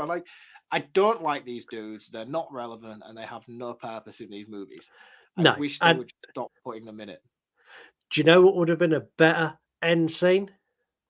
A better end scene would just be seeing someone in a gallery unveil the picture of Vigo from Ghostbusters. Do you know what 2. the thing is as well? When you see him at the petrol station, who is the creepy dude from the second one who's like obsessed with the painting? Yeah, I can't think of his name, but yeah. That's who I thought it was. I thought, oh, this is awesome. That's going to be him. And it's going to be like a big art gallery truck and it's going to have that painting in the back. I thought that's where they were going with it and they didn't. No, and it was just random guy driving a truck. And I was like, that could they have been so have, cool. Because Vigo was such a good baddie. Such a good baddie. Arguably the best baddie in the entire franchise. Definitely, in my opinion. But instead we got mini Marshmallow Men stealing a truck. Yeah. Really annoying. Disappointing. Yeah, not a happy boy. Let's take a break. When you finish with this episode, why not head over to yourunpodcast.com and check out the Horror Friendly Podcast. Hosted by Charlie, Katie and Chantel, this is an exciting, entertaining and funny podcast covering horror movies from the past, the present and new releases as well. Do not miss out on this super exciting show hosted by 3 of the greatest hosts in all of podcasting. Go and check them out at yourunpodcast.com today. So that's the Horror Friendly Podcast. Make sure you go and check them out at yourunpodcast.com. While you're there, check out all the other podcast members as well. Podcast members, network members as well. We've got podcasts, we've got YouTube channels, we've got everything there. We've also got our shop. Did I mention I need a new camera? Go buy a t-shirt. Should we do 3-word review? Sure thing, let's do it. Yeah, let's start with X. We've got Video Tasties, who is a member of our network, waiting to stream. He's not off to the cinema to go and see this. He's got a great channel as well, so go and check him out. Movies for Days, another network member. Not Gonna Bother, and they're a movie podcast, and not even going to bother watching it. We have one on Facebook. Again, Facebook. Nice. Yeah, this Finally is comes from up attraction on Facebook. Yeah, this has come from a guy called Steve, and he's gone nostalgia beats plot. Yeah, he's pretty much there. Over on Instagram, Lady Crisis, the queen of TikTok, just another installment. Dead Hand Kev, very awful movie, and he's a filmmaker. Mike the Movie Misfit, a bloated mess. He's a horror creator. And Rick Mallin, load of shite, and he's a filmmaker. So it's very, very one-sided, and it's been one-sided for me as well. I didn't put this out to TikTok for TikTok Talk this week because I wanted to share Jack's thoughts on this. So Jack is my youngest son. He's 8, and he was too shy to record, but we had a long chat about his thoughts on Ghostbusters Frozen Empire, and I've kind of condensed them down into bullet points of things that he said. So he put, this movie was cool. It had great ghosts and a big dragon. Slimer lived in the Ghostbusters base for years. It's like, yes, he did. That's so funny. Why didn't he go and haunt people? I was like, well, I don't know. He's not a funny ghost. The one that really hit home, I don't like these old guys. Yeah, he had Jack. He had issue with all the old, like every time there was an old Ghostbuster, apart from Winston, all the others like, oh, I don't like this old man. Why is this old man here? Like he had a real issue with Ray. Hated Ray. Yeah, but that's because Winston still looks 40. This is true. He's 78. It's insane, isn't it? Yeah. Melody is a bad friend. Like, yes, she is. And then he's like, oh, Phoebe wants to spend some time with his ghost friend. And I was like, yeah. He put, that guy is scary. He doesn't like the big villain. The big villain's hands freaked him out. Yeah, and the thing is as well with how like younger audience this movie is driven towards. I thought like he was a quite intimidating looking villain. I feel like Yeah. something softer would have been more appropriate because it did look quite. I'm a man. I'm a grown adult. He wasn't scary to me, but I could understand how a lot of people would have been scared by the visual representation of what he was. Yeah, Jack didn't like his hands a lot. When he's reaching out to try and touch Phoebe, Jack was like fucking coiling back in his seat, like, fuck, I don't like that. And even like his face and zombified face and stuff, like it was quite horrifying. Yeah. Especially for a younger audience. Jack's final comment, which probably will hurt you. Mini Stay Puffs are the best. They need to be in every movie. He also I get it. He also said, I love this movie. Will we get another one? Because I want to know if they caught all the ghosts that escaped. So he's already invested. He's already interested in like what comes next. Yeah. Which, yeah, means that the younger audiences want more of this. I also asked him to score it out of 5. Where do you think Jack scored this? 4, 5? I reckon he loved it. Yeah, he loved it. This got a 4 out of 5 after I explained to him, because he said 10. I was like, dude, that's out of 5. He's like, no, out of 10. I was like... no. Did he actually, though? Are you just trying to wind me up? No, he genuinely did. I said, can you give it a score? And he said 10 out of 10. And I went, no, you have to score it out of 5. He's like, 4 out of 5. And then we had a long conversation of, why is it 10 out of 10 and only 4 out of 5? So like I said earlier, maybe this isn't aimed at us older, tarnished, grumpy Ghostbusters fan. Maybe this is the Ghostbusters for a new generation to keep this franchise alive far beyond our years and far beyond the lives of the original cast. Maybe that's what it is. Maybe everyone needs to not be so miserable. Let's do some facts. So the movie was dedicated to Ivan Reitman, who's the director of Ghostbusters 1 and Ghostbusters 2, and he died in 2022. He was aware of this movie before he died, and he gave it his blessing. He wanted this movie to happen. So did he die before Afterlife? Before Afterlife was released, but not before it was filmed. Right. Okay. There's a line in here where they say about Ray quitting smoking. And Peter Venkman's like, I was proud of you then, and I'm proud of you now. This is when Razim needs a light. This is actually a callback to real life events. So in Ghostbusters 1, Ray smoked, heavily smoked. The actor Dan Aykroyd was a heavy smoker, and he smoked on screen. When they got to Ghostbusters 2, he was trying to quit, and he was smoking cigars. And then now he has quit smoking, and he genuinely quit smoking in the 90s when he said he did in the movie. That was ad-libbed. Oh, that's cool. Really cool. This was released to celebrate 40 years of the Ghostbusters, 35 years of Ghostbusters 2. It also celebrates 100 years of Columbia Pictures and 10 years since Harold Ramis passed away. Oh, it's a really celebratory movie. The big bad in this, so the bin bag, you know, when it's going through the library, that's a practical effect. I thought it looks good, like too good for it. Looked like the Fantasia mop. Do you know where it was? Yeah. How they done so when I found out as a practical effect, I was like, oh, this is amazing. How did they do it? What clever inventive way did they use to create this effect? They put a guy and stood him in a bin bag, tied it up around his waist, put a green suit on, and he run through the library. I need to see the footage of that. On the shelves of Ray's shop, there is a glass bottle that looks like a skull.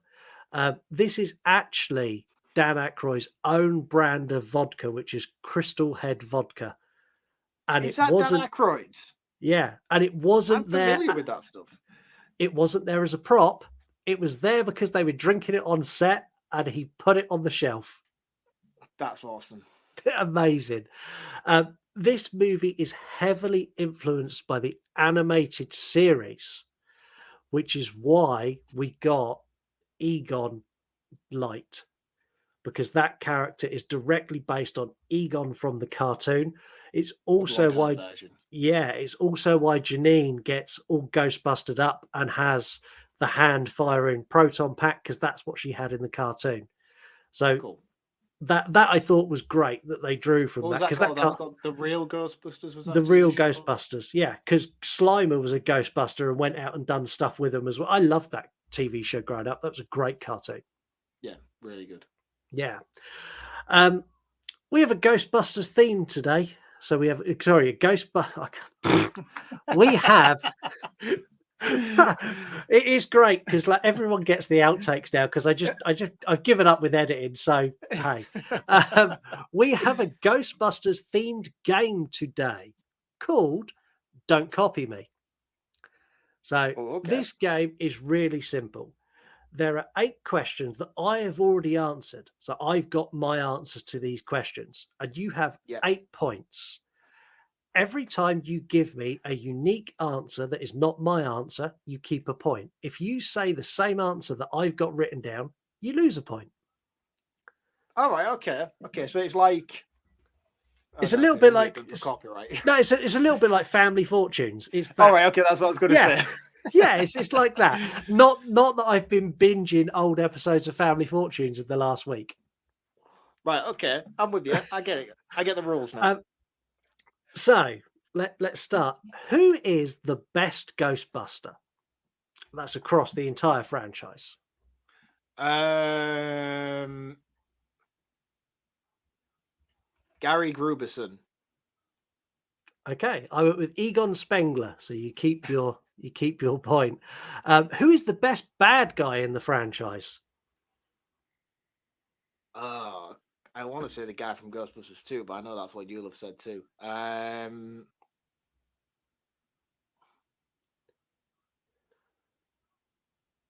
Do I think you would have done, or would you have gone with the mayor from Ghostbusters 2?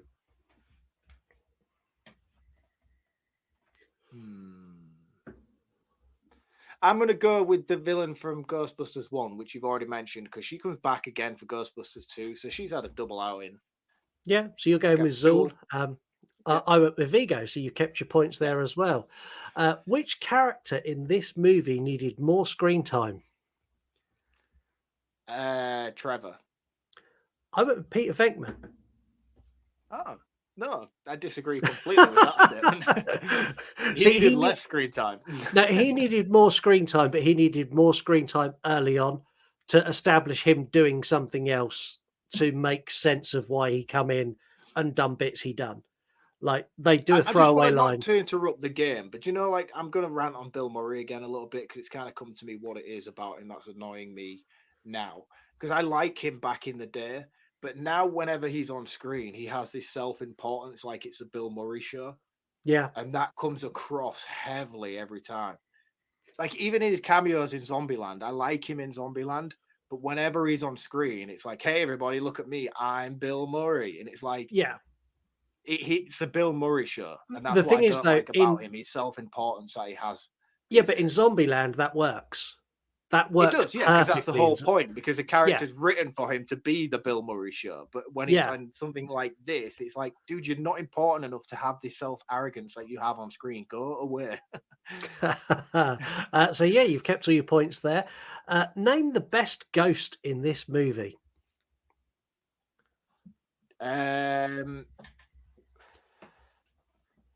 Best ghost in this movie is the Possessor ghost, I think, for me.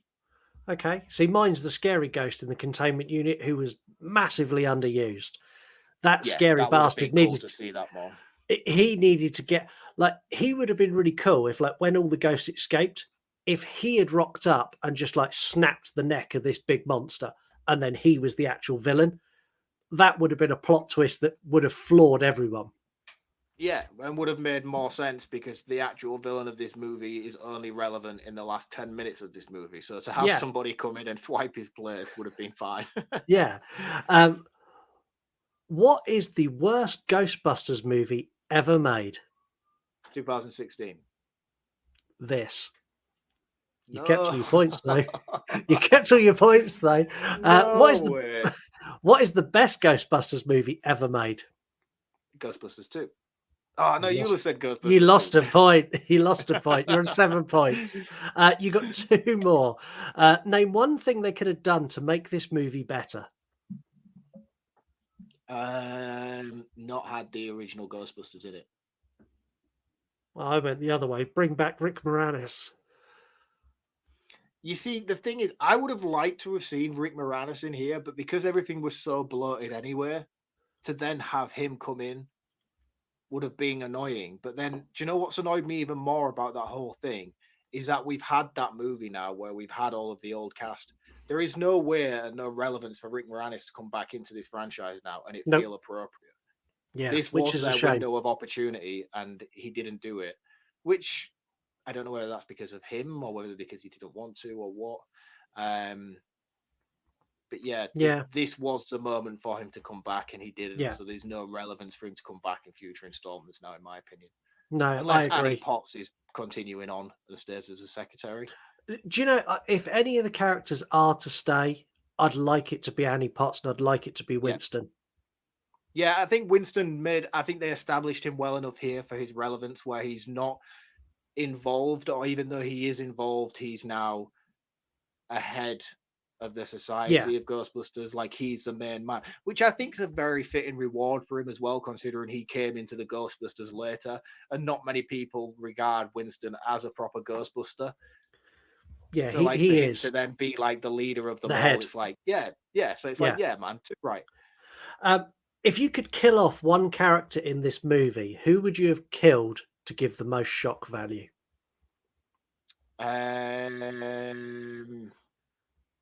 This is your last one. I would have killed off the mum. Oh, ouch. I'd have killed off Peter Venkman. Nah, because I would have been applauding that. Well, you done well. I think had she died, that would have been impactful for both Phoebe.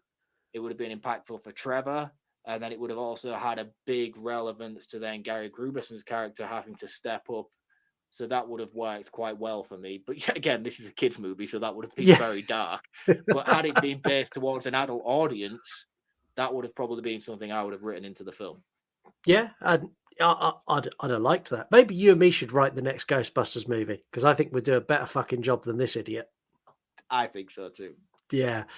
You done well. You got 7 points. That's a new game. That'll pop up time to time, I'm sure. Do you want to round this up first, or do you want me to tear it limb from limb and you can end us on a high note? Yeah, go on. Do your worst, and then I'll finish it off nicely.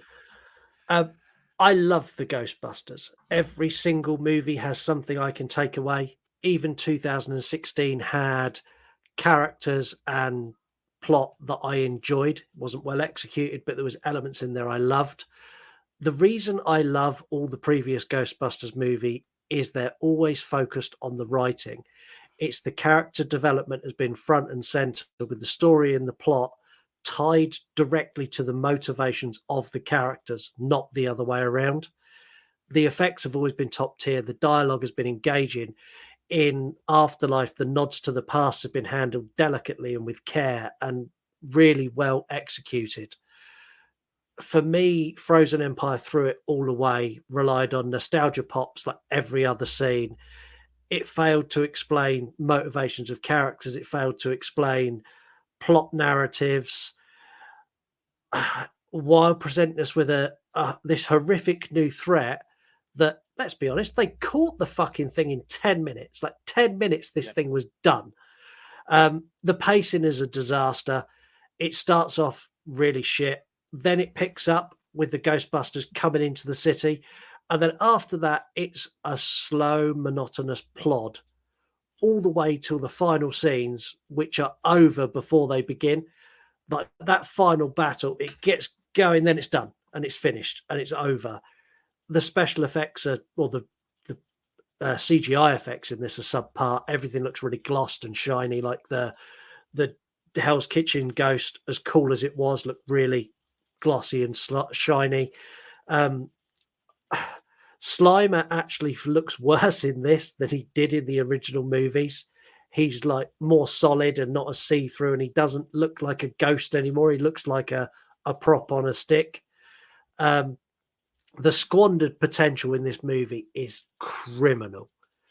Like, they had so much potential to give us such a good story, and instead of focusing on one thing, they tried to tell 15 different stories, none of which tied together properly. Aside from Mackenzie Grace, who plays Phoebe, I thought overall the cast were okay. Mackenzie Grace is brilliant as Phoebe. Yeah. I think Paul Rudd done a good job as the dad, and Annie Potts done a good job as Janine. Everyone else is forgettable.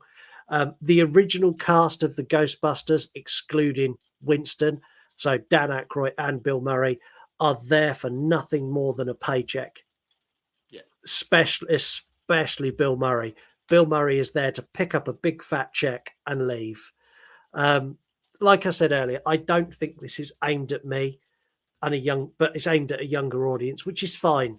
And I now know that if there are more sequels to these, I'll still watch them, but I'll watch them with the mindset of I'm here because Jack can't go to watch this on his own.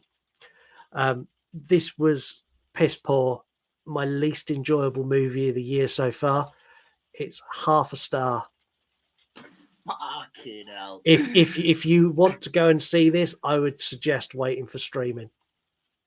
That is brutal. That is really, really brutal. And again, I'm not going to disagree with a lot of the points that you've made. The writing is fucking abysmal.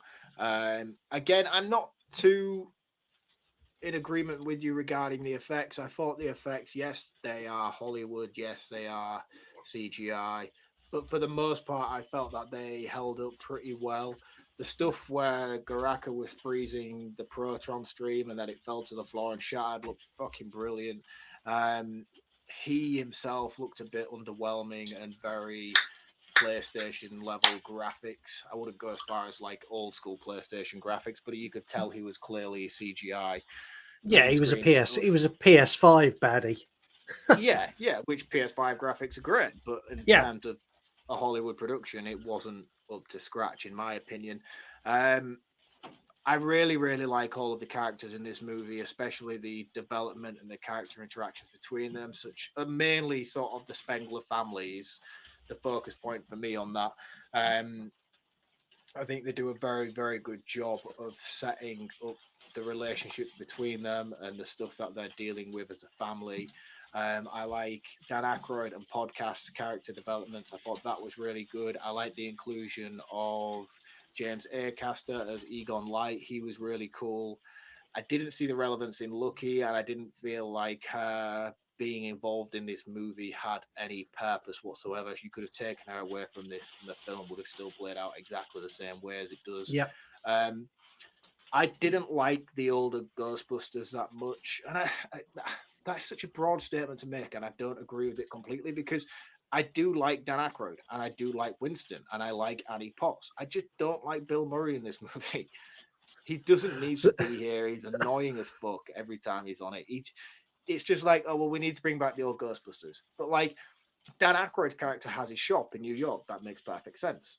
Winston's now in charge of the Ghostbusters unit. Annie Potts has been put in there to keep an eye on him, even though she works for Winston, which we know because it said that in the film. Yeah. Peter Venkman doesn't need to be here. No, he's just a random dude who rocks up every now and then and goes, "Oh, I was a Ghostbuster once." Yeah, like exactly. And I just didn't connect with it. I didn't enjoy seeing him here. This movie's bad. The writing's really, really bad. Everything is just put on a plate for you. And one of the greatest things that I like about Ghostbusters 1 and especially Ghostbusters 2 is it's an investigative, is that the right word? Investigative movie. So like they're trying to figure out things. They're trying to build a case together to figure out where they need to go and how to solve this because the ghost isn't at the forefront. He's working away in the background and they've got to try and figure out how to track him. The stuff where they're in the subway in Ghostbusters 2 and they find the Ooze River and stuff before it finally leads back to the art gallery. Fantastic stuff. But here, everything is just laid out on a plate for you. You can pick up where this is going and how it's going to end within the first 20 minutes. Yeah. So for me, the writing is really, really lazy. But as much as I picked this movie apart from a critical standpoint, I couldn't sit here and tell you that this is the greatest movie ever, because that's not what my job is. My job is to pick it apart and explain to you where the faults are and what's good about it and what's not. So we've bashed this movie quite heavily throughout this episode, and we've pulled it apart and we've told you everything that's wrong with it. But I really enjoyed my time. Like, I sat down for an hour and 45 minutes and watched a Ghostbusters movie. It was set in the Ghostbusters universe. I had a laugh at all the jokes that was coming out of it. Yeah, a lot of it was far-fetched, and yeah, it weren't as good as the original too, but it was fun. I didn't Wasn't as good as begrudge any of the wasn't as good as the original 2, wasn't as good as Afterlife, and wasn't as good as 2016. Fucking better than 2016. But it was all right. Yeah, it's the weakest of the latest movies, and it's the weakest of the original 2, but it's still a fun time. I didn't like walk away thinking that was awful. Like, I'm not the target audience for these movies anymore. Do you know? Yeah. These are aimed at the new, younger generation, trying to get them into the Ghostbusters, and I could see that on screen. I understood that when I was watching it, so I couldn't sit there and be like, this is terrible, man. Fuck this. This isn't a Ghostbusters movie, because it's not for me. It's for kids, to get kids into Ghostbusters. So I get it, and I was watching it knowing that. And I was just enjoying being along for the ride, man. I had a lot of laughs with it. Yeah, it was fun. It was fun. I'd watch it again. If someone put it in front of me now and said, watch this movie, I'm like, yeah, fuck yeah, man, I'm in. Get the popcorn, get the beers. Let's just fucking do it. Yeah, when this comes to streaming, I'll watch it again, because Jack will want to watch it again, and I'll probably see this. I don't know. I'm probably going to watch this 20 times in the course of 2 weeks when this goes to streaming, because Jack will be he'll want to watch it obsessed every day. Yeah, like I've watched Afterlife in the last 6 months. I must have watched Afterlife 50 times. I can almost do that movie word for word now. Yeah, and it's good that it has that effect on kids, because that's the effect that the first 2 Ghostbusters had on us when we were younger. We used to watch that shit on repeat day in, day out. We used to know every line from it word for word. Do you know the difference what now? It's trying to do. The difference now is they don't have to rewind it to watch it again. I think one of the key things that it is slightly missing with that market window is, when we used to watch the Ghostbusters back in the day, we knew that we were too young to watch that movie. Yeah. But whereas this new era of Ghostbusters is aiming them at that audience. So, like, one of the big thrills for us was we could watch a movie that was aimed at somebody that was slightly older than us, and we knew we shouldn't be watching it, but a lot of the jokes landed and hit with us, and we could relate to them and understand them. Whereas these just dumb everything down to that demographic. So you don't have that level of, oh, we shouldn't be watching this. No, I mean, this was a 12A, so Jack had to have a parent with him. But at no point did Jack go, oh, wow, watching a Ghostbusters movie. There was that wasn't there. But I know when I watched Ghostbusters as a kid, especially Ghostbusters 2, because that was terrifying as a kid. Yeah, very. It was like, wow, this is scary. Like when Vigo steps out of that painting as a kid, it's like, fuck, they're fucked. They've got no way out of this. Like, this is the worst thing in the world. And even in this, like, Jack didn't have that, oh God, they're going to struggle to take this guy down. Like, Jack knew the Ghostbusters were going to kill this guy, because he's seen him deal with bigger threats in Afterlife, in Ghostbusters 1 and Ghostbusters 2. I mean, you've got creepy ghost painting stealing babies out of a window in Ghostbusters 2. Like, that shit was horrifying as a child. Yeah, it was. You knew you shouldn't be watching it, but you loved it anyway. And I think that's the kind of thing that a lot of these movies are missing these days, is they don't know how to appeal in the right way to a younger audience, to make it that taboo level, even though it's not necessarily an 18 or an R rating, but to get that balance between taboo for those kids, but still want them to watch it anyway. But again, I suppose you can't do that when you're trying to sell cinema tickets. Back in the day, you could walk into an 18 as a child and still get a ticket and stuff like that. You can't do that these days. So again, you kind of have to roll with the times, I suppose. But Anyway, to round up before this rambling continues any longer, it's a 3.5 for me. It's not great. It's not great in any stretch of the imaginations, but if you just sit down, tune out, watch it for what it is, you're bound to have a good time with it somewhere. Just don't try and focus too heavily on the plot. Yeah, definitely don't do that. And if you want a better Ghostbusters movie to watch, the 2016 one's available to stream pretty much everywhere. I know full well you don't believe that. I know damn well you do not for 1 second believe that Melissa McCarthy bullshit is. But I've seen quite a few people now say this on, like, I think it was, sorry Barry, you know I love you, but I saw you put a post the other day, and I'm going to call you out now because it was fucking ludicrous. This movie is bad. Ghostbusters Afterlife is actually good.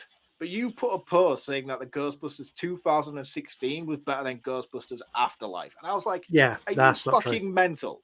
Are you absolutely mental? I genuinely think 2016 is better than this, and I've rewatched it recently. I'd recommend go and rewatch it. If you've not watched it for a long time, rewatch it after watching this, and there's going to be a lot in there you're going to go, okay.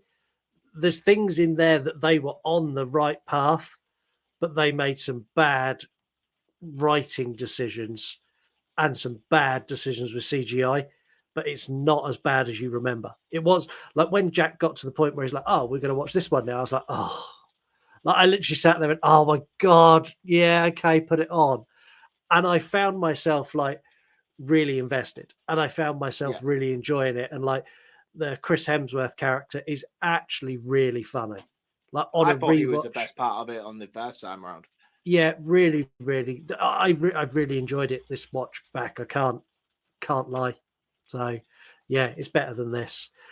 Anyway, on that ground-shattering statement, we are back next week, and we are doing the first of our host picks episodes, and it's my pick, and I promise that's what you get next week. And I'm going to literally steal the line I had from the last time I done this. So have a wonderful week, and until next time, don't forget to smash that like button, smash that subscribe button, and follow me on social media. Sure, Bye, I've heard that everyone. somewhere before. Yeah. Cheers, guys. See you next week. Bye-bye. Hey, everyone. The You Run Podcast. The You Run Podcast. You want to die tonight? Scott, I think you know who the fuck this is that's talking. Cancel Marc. I was terribly offended. Because after all, this is not our show, this is your show.